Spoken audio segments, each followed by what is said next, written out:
There's times where you see a game and it has a lot of good scores, but when you get to playing it, you stop and think, I think the only reason this game was so highly rated is because it gave something horny men to masturbate to. I bought this game on a Steam sale for $1, and then when I went to play it for the first time, I was greeted with an error message about not having enough memory and needed 200 megabytes of free space, which is strange since I have 32 gigs of RAM and close to 600 gigabytes of hard disk space left, so I'm already off to a wonderful start. But the game continued to load, so I moved to the resolution from the default 640 by 480 to the highest it would go, which was 1600 by 1200. Then the game crashed because apparently that setting didn't exist. So I loaded it back up, kept it at the default, and started to play. I tried to get my Xbox One controller to work and it couldn't calibrate the analog controls. So I switched to an Xbox 360 controller and the issue persisted. As I started to play with the horrible keyboard controls, the mouse didn't work at all. So I went to see if I could fix it in the options and the game locked up and I needed to restart my computer, since I couldn't end the process in Task Manager as the game would pop up over it. So after a restart and was able to fix the resolution to 1280 by 960 and the mouse finally worked and I was able to move Rhine left or right instead of strafing, and it was weird that it played like a first-person shooter. So I took a look at the controls and the first thought that went through my mind was, who was the pinhead that thought this was a good idea for button layouts? Well, it was someone from Terminal Reality. The same guys who made that meh Aeon Flux game and that really good Ghostbusters game and that atrocious Walking Dead Survival Instinct game. Bloodrayne was heavily influenced by the 1999 game by Terminal Reality called Nocturne. In fact, the working name for Bloodrayne was Nocturne 2. Even more, if you open up the Task Manager on the PC version, it doesn't say Bloodrayne, but Nocturne. And since the character Rain is based on a character from Nocturne, it's safe to say that this is Nocturne 2, just with a different name so they could get funding from a publisher. Graphically, the game isn't that good, even by PS2 standards. It's rather muddy looking and it's hard to see anything. There's breast physics that are extremely laughable. Instead of a light bounce or slight jiggle, they violently bounce and wobble and jiggle all over the place, and the character doesn't even have to do anything for that to happen. They can be standing still, and when the camera focuses on them, it's Attack of the Killer Titties. The music tries to be eerie, but it's so quiet that you'll need to crank up the volume just to hear it. Or when it's trying to be very action-orientated, it sounds pretty generic. It seems like it's comprised of several 15-second clips strung together to loop from one to the other. It's not bad, but doesn't really get you pumped up.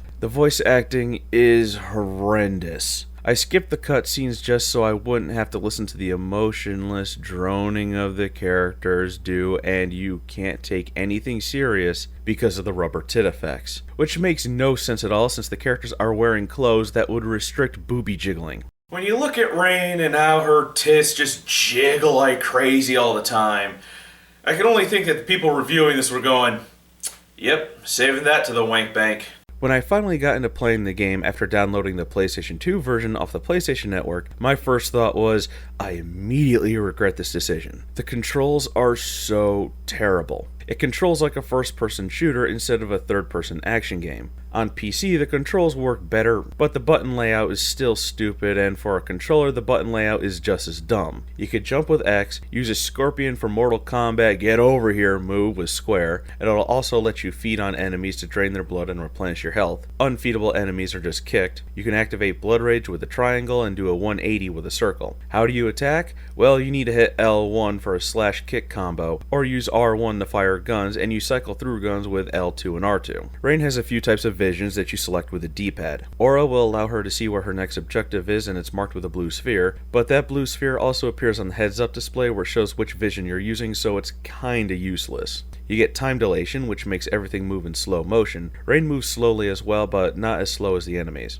Then you get an extruded view that allows you to see in a first person, but you can't move. Blood Rage makes Rain take less damage, enemies slow down, Rain moves faster, and hits harder. You pretty much use it for bosses. You can also do a rebound kick to knock back enemies or destroy certain walls by pressing jump again in midair. And this doesn't always work right, as jumping can be weird. It's a little bit slippery when landing, and you really can't land on the edge of something as you'll slip right off. If you hit something above you, Rain is seemingly thrown to the ground, and strangely, this can depend on camera angle too. too. If you're against something with a very slight overhang, Rhine will essentially be stuck against it, but if you rotate Rhine so the object is at her side, she'll jump just fine. Each gun has various strengths and you'll get quite a lot of them, but once the gun is out of ammo, Rhine just drops it. And that doesn't really matter because you'll pick up a replacement soon enough. Rhine picks up guns automatically, so you'll never have to worry about running out of ammunition. Melee combat leaves much to be desired as it feels extremely obsolete for a game released in 2002. She stiffly swings her blade, then stiffly kicks, and that's all there really is to melee combat, and you can't really tell if an attack is connected at all. It's much easier to tap the square button to grab onto an enemy, replenish your health, and then kill them at the same time. Or you can do the scorpion, drag them over, and if need be, kick them into submission. The nice thing about this is if you're close to an enemy, you'll jump onto them and you can rotate them around and use them as a meat shield from enemy fire, which is laughably bad when enemies file in a narrow area like a doorway, as you can just keep pressing the square to grab and suck them dry. The game feels so incredibly obsolete for 2002, especially because in 2001 we had Devil May Cry and Jak and Daxter, and the same year we had Super Mario Sunshine and Ratchet and Clank. While the latter three are platform games, they are in a third person and control better, combat works better, especially Ratchet and Clank, which has melee and gunplay. This might stem from this being the first game that uses Terminal Reality's Infernal engine, at least the first game that I could find that used it, and since Bloodrayne is Nocturne 2 and Nocturne 1 ran on the Nocturne engine, and if Tax Manager has the game labeled as Nocturne,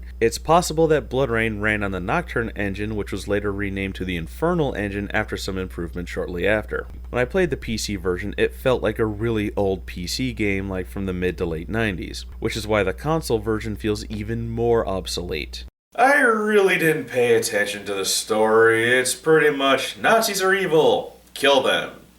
If Rhine had an actual personality instead of just being this droning, oh, I'm so disinterested in what's going on here, well, better kill the Nazis, I might have been more interested, but since she's just a piece of wood, I don't care, and there's no reason for me to be interested. I would much rather watch Uwe Boll's Bloodrayne than pay attention to this.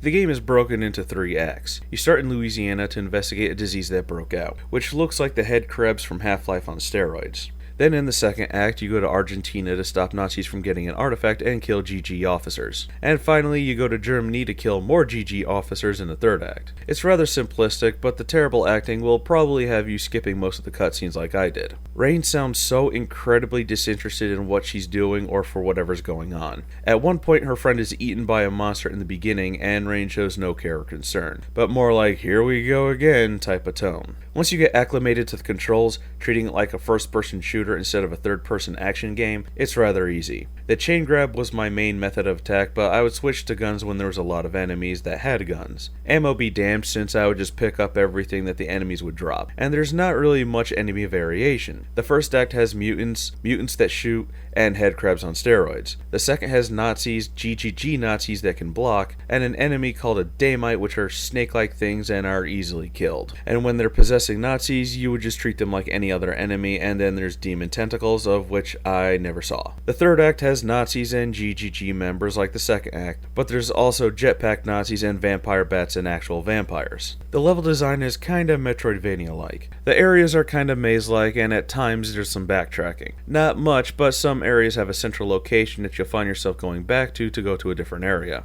The first act is a swamp and it has 9 sections and they all look the same. The second act takes place in a Nazi base, and this is the biggest act, and the first half all looks very similar, but it does start changing halfway through as you uncover what the Nazis have been doing. And the third one takes place at a German castle. You could probably finish the game in about 6 to 7 hours, maybe 4 if you know exactly where to go and what to do and skip all the cutscenes. Bloodrayne is another one of those games where it's a good concept but has a sloppy execution. The game feels obsolete for 2002, feeling closer to a PC game from the 90s rather than an action game from the early 2000s. It feels so incredibly clunky, the melee combat especially. The game is billed as a hack and slash game, but the hack and slash elements feel terrible, especially when you compare it to 2001's Devil May Cry. Because Rhine isn't mobile enough for this to be a hack and slash game, she needs to be more nimble, not stiff like she's stricken with rigor mortis. And the sad thing about all of this, I'm pretty disappointed by it. I really wanted to like this game as it seemed to be something that I would enjoy. I like hack and slash games like Devil May Cry and Bayonetta, but this game isn't a hack and slash game at all.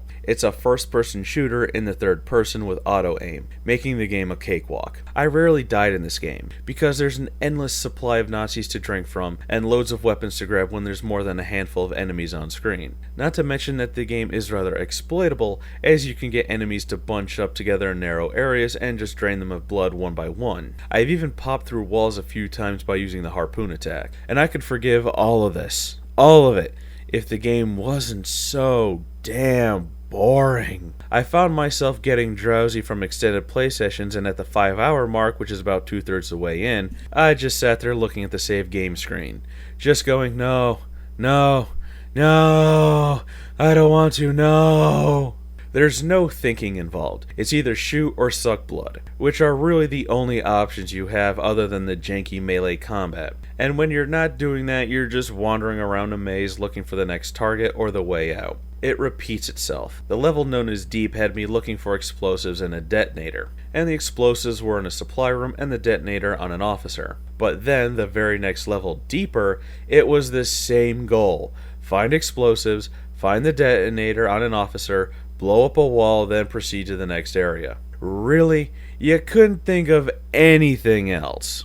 Sure, the level deeper has you activate 2 water pumps to drain an area to the exit, but that's about it. If you're going to repeat the same level goals twice in a row, just remove one of them, because at that point you're just pointlessly padding out the game's length. There are several levels that could have been cut from this game, like the first act. There's really no need to find 3 of those swollen vagina looking things while saving people. This game just drags its feet every single step of the way. Time nearly stands still while playing it. Tick. Tock. To the point where you wish the game would just end. This game has spawned a sequel, 3 terrible movies, and a parody of the third. All 4 movies being done by the infamous Uwe Boll, a 2D downloadable title that seems to be debatable if it's canon or not, and that game has mixed reception, and about 21 comics. It's garnered a good-sized following, and I've probably pissed off all 20 of them for this review. But in the end, I would really like to see this series rebooted, or at least get this title be remade, because it's got a pretty good concept, and there's probably a really good game underneath all the clunk and mud. It just needs some polishing. So the question remains, should you play this game? Nah? I found it to be a tolerable experience in the best light, and in the worst, I could live my life never having to play this game again and be happy.